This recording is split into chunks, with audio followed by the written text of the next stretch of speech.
इसके बाद गोकर्ण ने जब कहा कि सारे संसार की जो संबंध हैं उनको अब आपको त्यागना होगा, कहें धर्मम भज स्वसततम त्यज लोक धर्मान सेवस्व स्वाधु पुरुषां जहि काम तृष्णाम् अन्यस्य दोष गुण चिन्तनमासु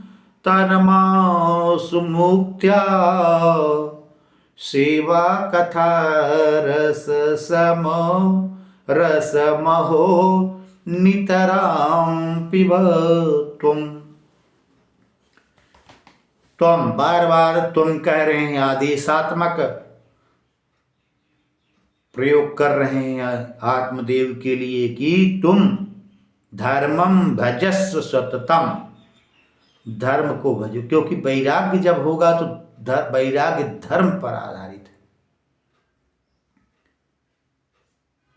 सनातन धर्म के अलावा कह रहे हैं धर्मम भजस्व सततम त्यज लोक धर्मान। संसार में उस समय जब पुराणों की रचना होगी तब तो केवल सनातन धर्म की बात हुई रही। तो त्यज लोक धर्मान, तो लोक धर्मान माने समाज में जो व्याप्त हैं, पिता का, पुत्र का, गुरु का, मित्र का, स्नेह का, ये भी तो धर्म है ना। कहते हैं पिता धर्म में लगे हैं, पुत्र धर्म में लगे हैं, स्त्री धर्म, पति धर्म।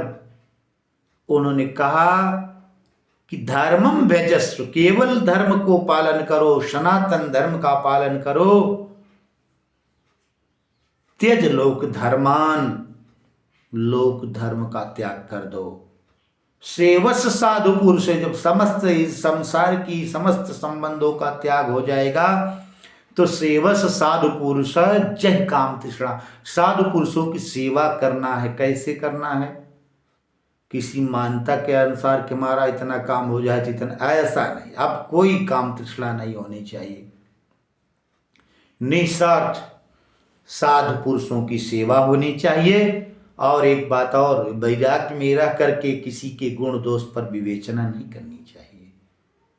कह रहे अन्यस्य दोष गुण चिंतनमासु मुक्त्वा, शीघ्र ही इसका त्याग कर दीजिए। किसका? अन्यस्य दोष गुण चिंतन, दूसरों में दोष, दूसरों के गुण का जो चिंतन करता है हृदय, वो आदमी बड़ा अच्छा है। अच्छा है तो क्या करें? वो आदमी बड़ा बुरा है, क्या करें?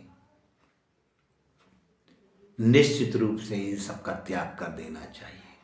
गोकर्ण जी बता रहे हैं वास्तव में जो भी वैराग्य रास के रसिक हैं, वैराग्य के राग के रसिक लोगों को ये सब नहीं होना चाहिए। किसी में गुण दोष देखने की आवश्यकता आपकी नहीं। आपकी दृष्टि केवल आत्म कल्याण की होनी चाहिए, लोक कल्याण की होनी चाहिए। दोष और गुणों की विवेचना करने लगेंगे तो पूरा जीवन बीत जाएगा। तो आप जो छोड़ करके घर परिवार सारी जाया सुतादिश इनकी जो ममता का त्याग किए, तो वहाँ कहाँ ममता से? ये तो गुण आपके अंदर नहीं आया, दोष आ गया। किसी दोष की चिंतन में लगे, किसी के गुण के चिंतन में लगे, तो दोष गुण से आप परे कहाँ रह गए? निश्चित रूप से तो करना क्या है? सेवा कथा रसमहो नितराम पिबत्वम। आप सेवा के निश्चित रस को पीजिए। अंतिम श्लोक कर, एवं सुतोक्ति विवसो वसतोपि गृहं विहाय। गोकर्ण की ये समस्त बातें आत्म कल्याण के लिए आत्मदेव के हृदय में बस गई। सुतोक्ति, एवं सुतोक्ति वसतोपि गृहं विहाय। पुत्र गोकर्ण की बात को सुनकर के घर का त्याग कर देते हैं। जाते कहाँ हैं? या तो वनम स्थिरमतिर्गत 60 वर्ष, या तो वनम स्थिरमति गति 60 वर्ष, 60 वर्ष की अवस्था में गृह का त्याग करके और गति को प्राप्त हो गए, स्थिर मति हो गए।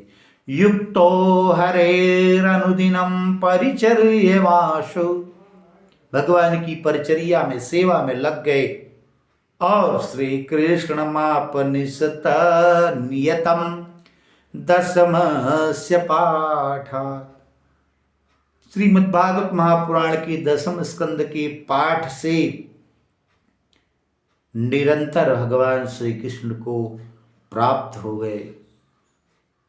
इस प्रकार के उपदेशक अगर समाज के हो जाएं तो निश्चित रूप से समस्त मानवों का कल्याण हो जाएगा, इसमें कोई दो राय नहीं है।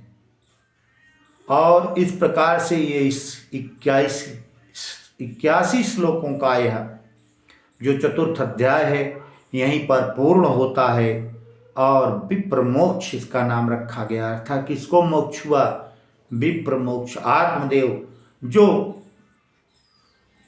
बड़े दुखी थे पुत्र से, वो उनको मोक्ष को प्रदान करने वाला एक दूसरा पुत्र गोकर्ण ने मोक्ष प्रदान कर दिया। ये भागवत का चतुर्थ महात्म का चतुर्थ अध्याय यहीं पर पूर्ण होता है। बोलिए जय श्री कृष्ण, जय श्री राधे श्याम कृष्ण।